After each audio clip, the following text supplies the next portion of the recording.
Magandang araw mga kalikot. So meron tayo ngayon si service Click. Ayan, Click 125 version 3. So ang nangyayari dito, nagkaroon ng problema sa steering na lubak. So ang nangyayari, gumiwag daw ito, sabi ni sir, nagparang skid yan, no? Napansin nyo, yan, no? Hindi siya smooth, no? May gitna, may kanto, yan, no? Matigas siya, oh. So napuwersa to nung nalubak, yan, oh. So service natin, balitan natin ang bagong knuckle bearing.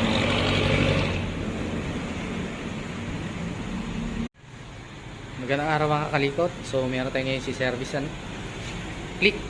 Ayan, Click 125 version 3. So ang nangyayari dito, nagkaroon ng problema sa steering na lubak.